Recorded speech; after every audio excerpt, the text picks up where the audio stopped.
and welcome back to the first episode of the World Through Teens Eye podcast. I'm Jacques. And I'm Jacques. And in today's episode, we're going to be talking about the differences of growing up as a teenager in today's day and age versus his era. So let's get straight into it. Sure. So back in my day, we didn't have cell phones that we have little computers in our pocket. We had to make phone calls on payphones. So you'd look around for a payphone if you were somewhere in public and had to call somebody and put a quarter in or a dime or whatever it was back then. But you weren't able to access people so easily. So you had to look for a payphone or borrow somebody's phone, knock on a door or a neighbor's house. So communicating was a lot different back then. You were gone for hours and your parents may not know where you're at.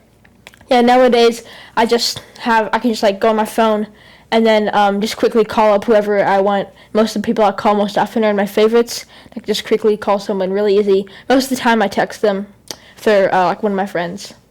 Yeah, so communication was definitely different. In the house we had one phone on the wall that had a really long cord so you could stretch it out and sit down and in the living room around from the kitchen. Most phones were in the kitchen hanging on the wall, but you could stretch that extra long cord and sit somewhere and have a conversation.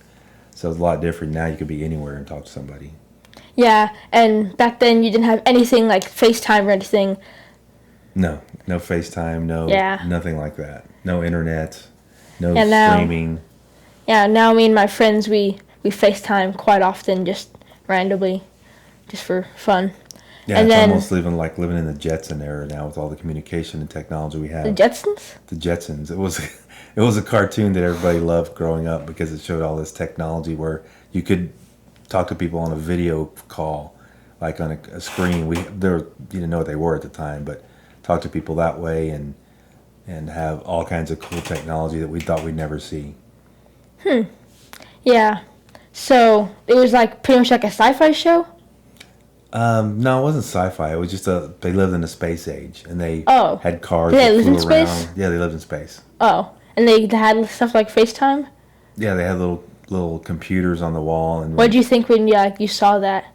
We all thought that would never happen. Never be able to do that or have the ability to, make a phone call and see somebody on screen talking to you. Was it absolutely no, that could never happen? Yeah, because cell phones or was there no even possibility? Cell phones, there wasn't even pagers yet or cell phones. So a pager? A pager is like a device that you can put somebody's number in and send a message and then they'll call you back. So they still use pagers in some cases in hospitals, but you don't see a lot of them these days.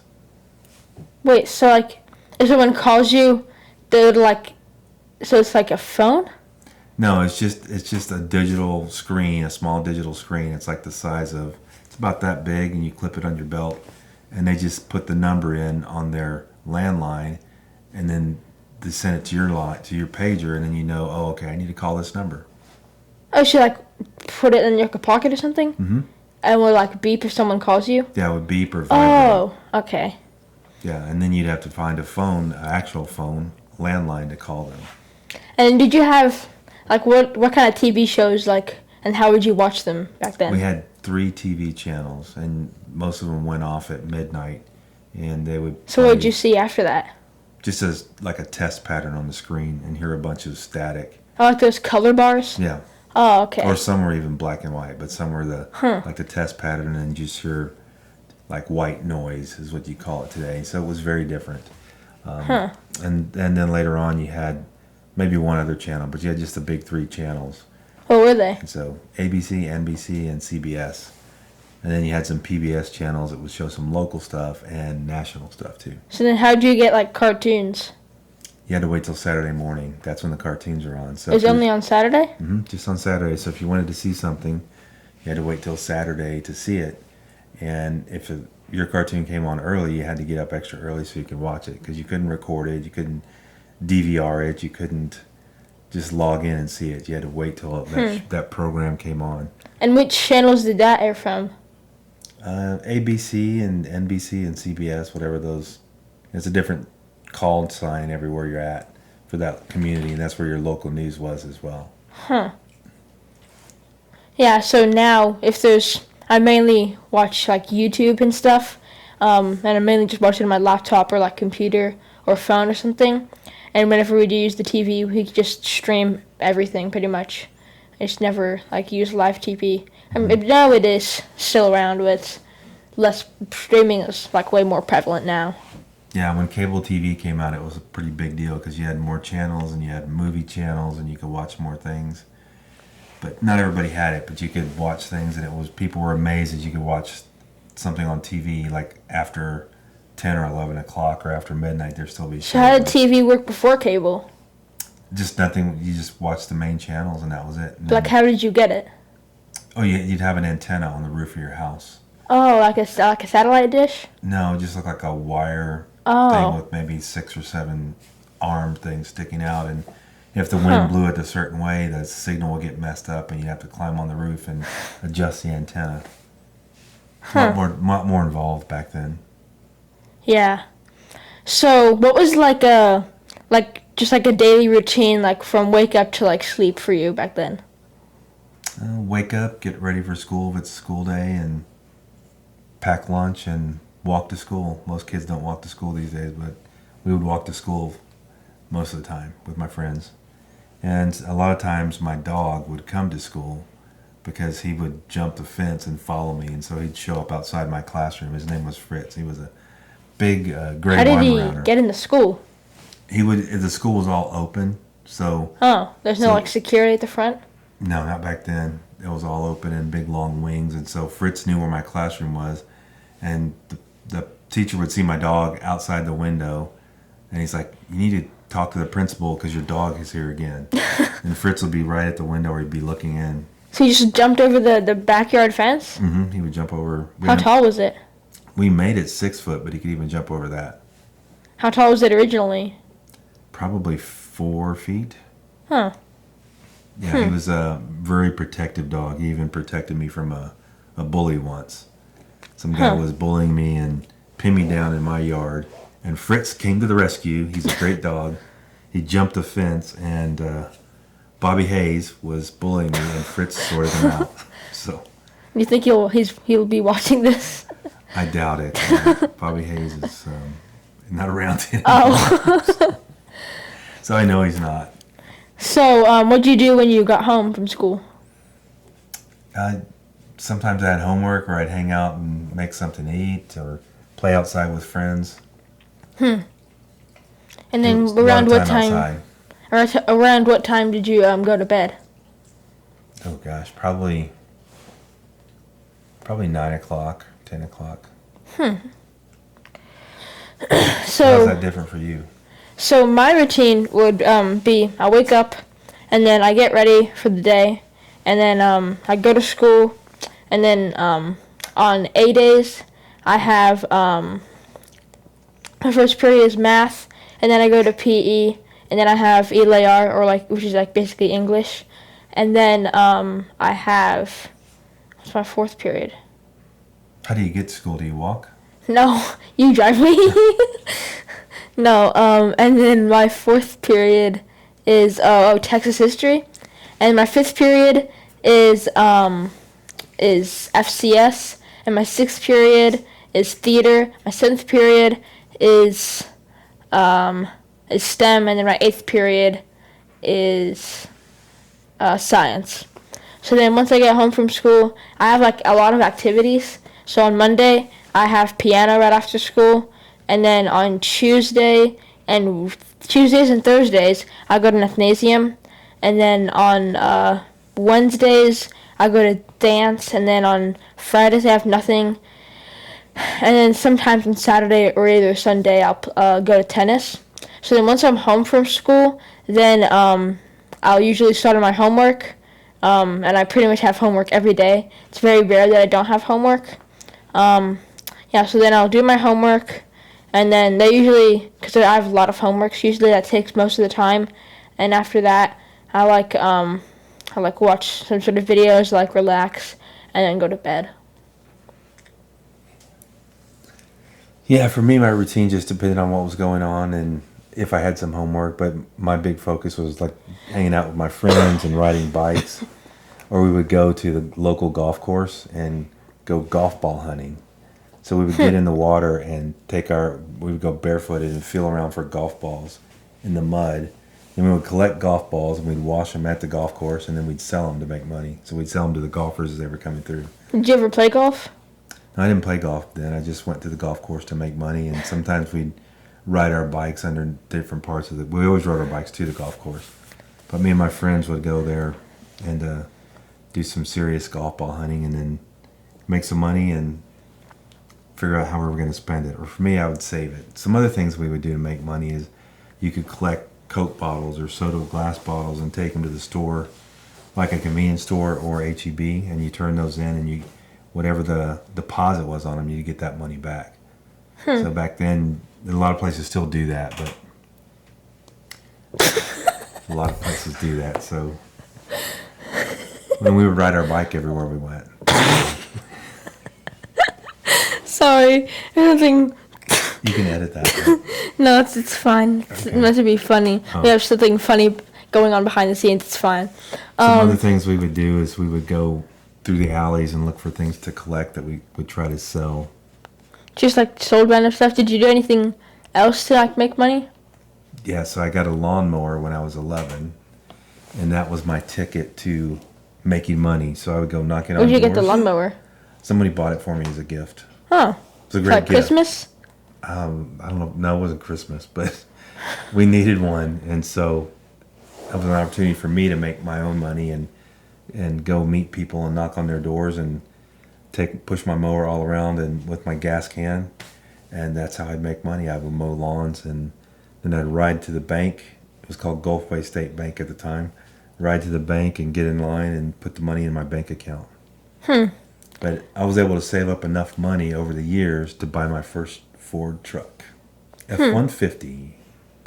Yeah. Now, there's not many teenagers that are into like making money and like doing businesses and stuff. I know I do, and pretty much all of it is like either like I do like pretty much I have like a different take on lemonade stand, which I'm sure you do know.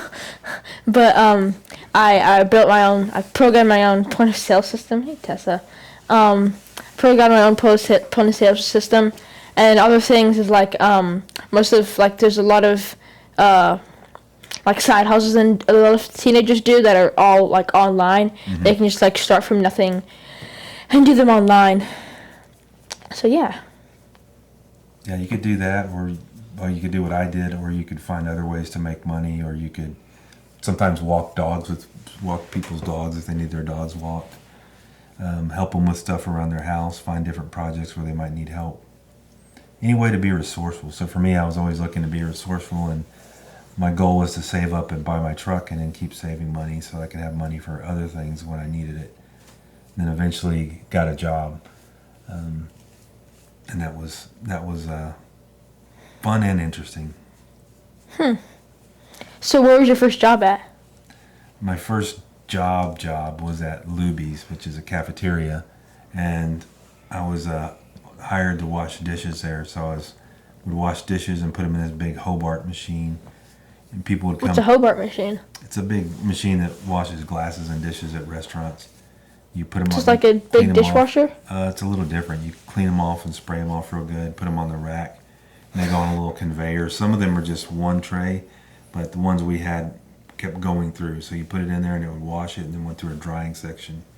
Then you put everything back where it needed to go, so that more customers could use the plates. And then I worked at a seafood restaurant called Black Diamond Oyster Bar, and that was a lot of fun. I learned how to shuck oysters. I ate a lot of good seafood. Didn't we go there one time? Yeah, we went to their third location, but the original location's no longer there. Oh. But it was fun because I love seafood, so I like working in the seafood place. And it was a place I had been going to as a kid, as a little kid. And when I was working there, I knew the owners and knew a lot of people there. And then one time we had a hurricane that was supposed to hit our area, so the owners had a hurricane party. And what was fun about that is, well, a lot of people do hurricane parties, but it was supposed to hit Corpus Christi. And so they had a hurricane party because they thought, well, we're going to lose power, so we're going to cook all the food, because otherwise it's going to go to waste. So everybody that worked there and their families ate a bunch of good food. And then the hurricane went a different direction. So just like a way to just like get rid of all the food and stuff? They figured the I food guess. would spoil when the power. Oh. Sometimes when a hurricane hits, the power's out for days. So that was my favorite hurricane party I've ever been to. You went to many? Yeah, I went to a couple. Oh. Making a lot of noise back there. But yes. Chair's squeaky. I don't know if you guys can hear that. And then for music, we used to have to carry around our tape box or tape recorder. Oh, yeah. And You didn't have iPods, right? No iPods, no DVD, no CDs, nothing like that. Yeah.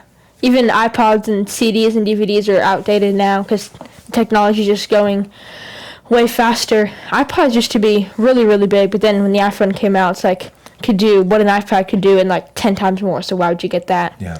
I have wireless headphones. I don't know where they went. I think they're around here somewhere. Yeah, some people still have DVD players and CD players. Yeah. But for the most part, they're using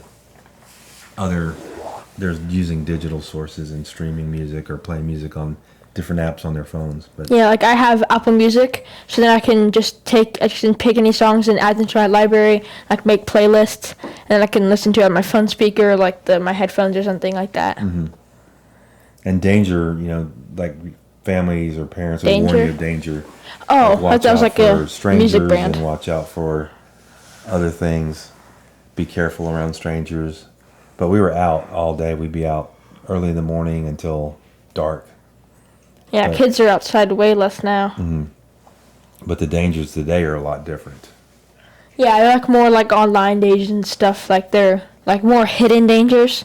They're like you just see like a lot of people on like YouTube will like put comments like, "Hey, join my Discord server" or something. We could like be friends. Like put that in your YouTube comments or something like that.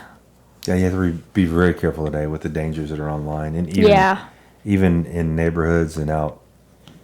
Kids get abducted, people get abducted. It's really sad, but you have to always be aware of your surroundings, no matter where you're at, and then be really careful online because it's just so unsafe these days. You never know. It's a lot different back then for us. My mom always was concerned, but we never really had any issues. We stayed away from people, or if we saw somebody that we thought was sketchy, which we didn't say sketchy back then, or sketch, we'd just get on our bikes and get the heck out of there. And then games came along, and there were video games and You had video games then? later on. First you had Pong, which was just Oh, isn't it first like the back end? We have to move like little squares and like a ball. Yeah, it's just one little square ball, and one person hits one side, the other hits the other side. But then other games started coming out, and there was places where you could it's play like Pong pool. right there, the timer. Yeah, so you could. We would go to this game room called Fat Sal's, and the guy that owned it was Sal, and he was really fat, so that's what he named his game room. How do you do that? Fat Sal's game room. Yeah, pool tables and other things, and a few video games. But you could So go how did there. you play the video games? You have to put money in. I don't even remember how much they Oh, cost. this was like an arcade? Yeah, it was Oh. like beginnings of early arcade stuff. And I know Nintendo has been around since like the 1800s, and they started up as like card. Not the 1800s. Yeah, look it up. It was 1800s? It hasn't been around since the 1800s. yeah, because they started out in like Japan as like a card game company. Oh, I thought you meant the technology. No, first. like they started out they were still called Nintendo, and that I I'm pretty didn't sure the story was like one of the Japanese executives or something. He saw a man on a bus or a train ride, and he saw them and he saw him playing with his calculator, and he's like, and that's how he came up with the idea for like the Game Boy. Because I think that's like the story or something. We'll have to research something that around. for another time. Yeah, so it's something around those lines. Do you have? 1889. See, it was the 1800s. Oh, wow. I was thinking. Yeah, like, 1889. but they didn't have Pong and things like Yeah, that no, back but then. like the company was registered in 1889, and they started just like making Japanese card games and stuff. Okay. Thanks for our producer for looking that information up. So, I never Hey, had Tessa. video games though when I was a kid. My nephews, their grandpa bought them Atari, which I think is the one that had Pong. oh yeah, the Atari that was by Nintendo, I think. It wasn't that exciting, but back then people thought it was. Yeah, now Nintendo. I'm pretty sure my Switch is in there. If maybe a producer can get it out so I can show it in the black drawer. It's in like like the bottom, like one of the bigger drawers. Anyway, well, if that And going we to have that. restaurants was like few and That's far not a between. Nintendo. That's a PS5 controller. But we can still show it just to like show the difference. This is and the PS5 is over there. Maybe we can show the Nintendo on a different. But I'm sure everybody It's watching on there, so it's that. everybody watching knows what Nintendo is, I'm sure. That's not gonna be in that drawer. That was a messy drawer. We can But do yeah, that for so another- yeah, it's fine. But yeah, video games are I play console games. Oh, there we go. I play console games on like a PS5 or my Nintendo Switch, and then I play like PC games on my I play PC games on a Mac, which I'm sure anybody who's into the gaming world will know how odd that sounds. Eventually, maybe one day, I'll get a PC, but I just play Minecraft, Java, Bed Wars on that, so it's not really a need for anything more. But yeah, what was I gonna say? Oh And yeah, some of the games I liked playing when I was a kid was Space Invaders. I think it was one's called Gagula. and what did you play that? Oh, And Asteroids. what did you play that on? On an arcade machine where you put Oh. money in. She never had like any game consoles or like a computer to play games on. No, never had that. What was your first interaction with a computer? Like just like a normal computer, like keyboard, mouse, and a display. Gosh, probably. It'd probably been the Navy for you, right? Yeah, in the Navy and in college. So, Yeah, but we didn't even use them in school. like, that what were much. you thinking? What? But when they started using them a lot in the military, a lot of people said, "Oh, that's just going to be a fad. Not everybody has to learn how to use a computer." Some of the guys I worked with, they said the same thing about CDs. Like, "Oh, people aren't going to." And CDs were around for a long time. I mean, they're still out there. And then even vinyls come back. So I have an old vinyl collection, which is pretty cool. Yeah, Some of it like, was my brother Clark's, and a lot of the so- things like TikTok trends and stuff. It's like trendy to use like old technology and like old stuff like Yeah. that sometimes, just like to be vintage and quirky or something. yeah, there were some guys I worked with in the Navy. They felt like they'd never have a reason to use a computer. Only certain people would be using them. And of course, the military invented the internet, and a lot of the technology came out of the military. So I'm pretty sure like the first idea of it was like some guy in California at a university who he hooked up two computers. They're like a mile away from each other, and he like sent like a message, and then that idea was taken and like turned into the internet eventually. So I watched a video on that this morning. yeah, so most people can't imagine not being able to use a computer, Yeah. having access to one, because it's part of their life every day. Yeah. Gosh, there's so many like differences. One difference I want to talk about on the next episode is like slang, like how it is like back then, like now. But what I want to talk about now is like what kind of dreams did you have for your life back then? Like what did you think? Like this is like my dream one day. I thought I wanted to be a lawyer or do something in the business world, So you or gotta. a comedian. I've always liked comics and stand-up comedy. You got your MBA in business, right? Mhm.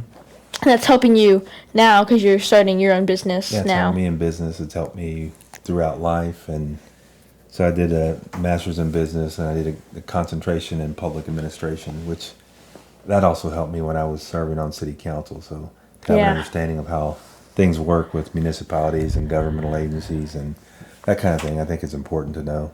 Yeah. So education is important, but the Navy was probably one of the better things I did. It really taught me discipline and helped me get a lot of education, and got to do some really cool things. So I'm grateful for the Navy, whose birthday was just 2 days ago, the 13th. Yep. And like, did you have any like other dreams, like one day, or like anything on like a bucket list or something like that that you wanted to complete one day? I did want to rappel down a building. And you just got to did that do that, recently. so I might do That's gonna it. come out on his channel pretty soon. I'm editing the video for him. I might do that in 26, maybe. Huh? There's a chance to do it again to improve my skills. Oh, I thought you were saying 2016. I was going to say 2016, but No, that was one of my things. And you rappelled down like rocks and stuff like I before. rappelled down rocks and bluffs as a kid and at some hill country camps, and then in the military, like on obstacles, but they were, angled. It wasn't straight Yeah. down like a building going straight down a building like that. And I think some people might not know what rappelling is because before you told me you were doing it, I didn't know what it is. So could you explain like what that is? Yeah, so if you're rappelling, normally people rappel off the sides of mountains or bluffs or cliffs, so they hook up the ropes up top and it's all Yeah. secured, and you have somebody up top working the ropes. And then- someone at the bottom. And not always someone at the bottom, Oh. but a lot of times you do. But you're going down with all the rappelling gear and the harness, and you usually have a brake under your butt, and then you. And you just like free fall like on a rope, just like down. No, you don't free fall. You Oh. try to control it because you don't want to. Well, you fall like down, you just like Yeah, on a building. you're walking down the side of Yeah. the building. Well, in that case, the building, but you're normally walking down. I'll probably have a rocks. clip on screen of him rappelling down the building, just like in front of us. But yeah, so you Yeah, guys so can see. that was one thing I wanted to do, which was a real adrenaline rush. I was having Yeah, when you adrenaline came rush. down, you were like super tired and sweaty. Some other things, I've got to do a lot of things that I wanted to do, like water skiing, snow skiing. Did you like dream of meeting anybody, like a celebrity, something that you did get to meet? I've met a lot of celebrities. Like I got to meet Shaquille O'Neal probably 3 or 4 times and talk to him. I won a. Was that one of your dreams? I really liked him when he was playing for the Orlando Magic. That's when I met him. So I thought he was a real. Then you went to the stand-up guy. Lakers, right? Yeah, he went to the Lakers and played in Miami, I think, too. But he What's that? has some championships. I was always hoping he'd chair's come so back squeaky. to Texas and play for the Spurs, because Shaq went to school in San Antonio, went to high school in San Antonio. He did? Yeah. Oh, I didn't know that. He was a military kid. His dad was in the Army, and then he played at LSU in Louisiana. So he's a really great guy. I'm glad I got to meet him and spend time with him. I met Dolly Parton when I was younger.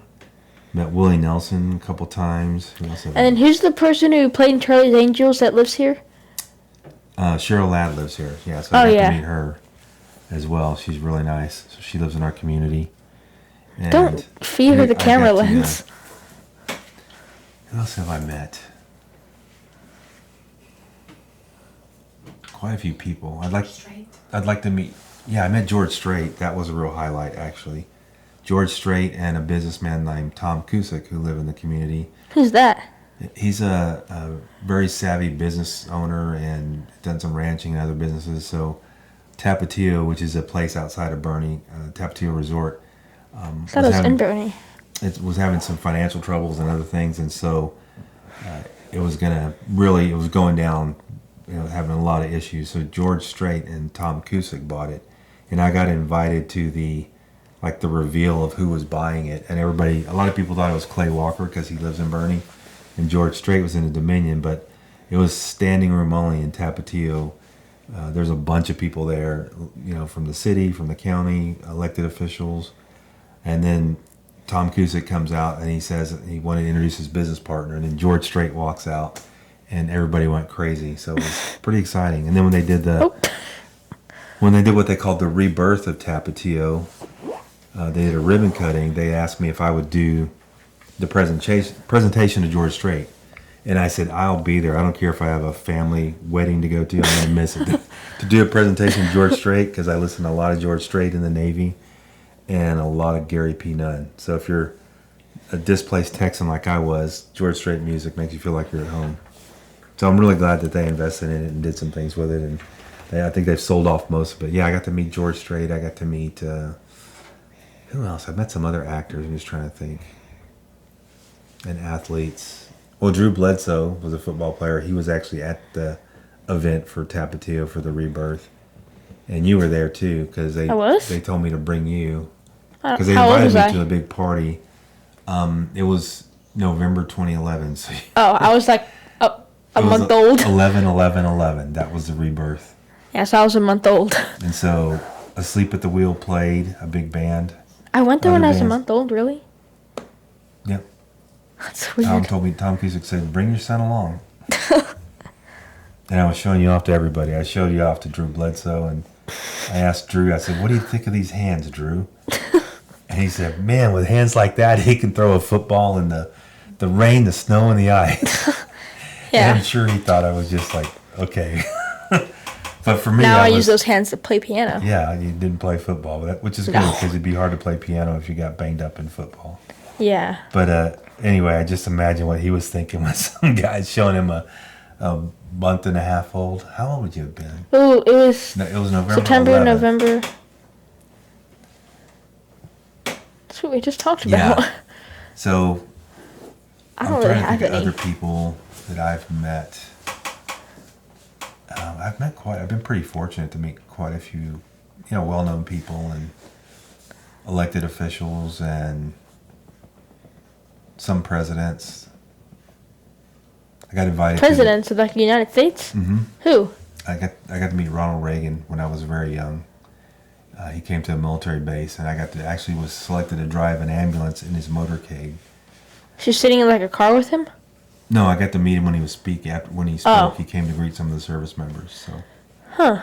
And I got to, not really, I mean, I got invited to the presidential prayer breakfast in D.C., and that's when President Obama got elected. So I didn't get to meet him, but I was a couple tables away from him.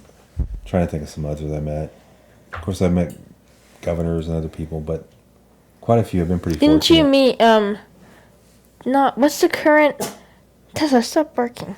What's like the senator, president of Texas? We have What's two. this? We have Ted Cruz and John Cornyn. What's like the other person, I think he's in the Congress, that you've met and like talked to? We did meet Ted Cruz. Yeah, we met Not Ted Cruz, the other one. I'm just like, I met several working up in D.C. I've met Chip Roy here. oh yeah, Chip Roy, that's what I was talking about. Yeah, I've met several different congressmen from California and all over the place when I did a lot of work in D.C. So that was always interesting. And it was great when they would support the military too, because that's important. To support military and veterans issues is really important for the veterans and for those serving and those that have served. So what are some of your dreams and goals and aspirations? Well, And who would you like to meet? I'd like to meet Elon Musk, Me too. and then this YouTuber, he lives like 2 hours away from us in Austin, Ryan Trahan. We tried to see if we could just like coincidentally see him on the street there in Austin when we went there, but that did not work at all.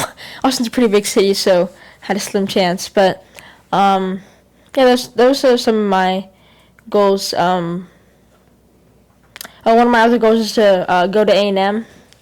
But yeah, what are And you want whining to for? go to the Apple headquarters too, right? Oh yeah, I want to meet Tim Cook, CEO of Apple. I love Apple.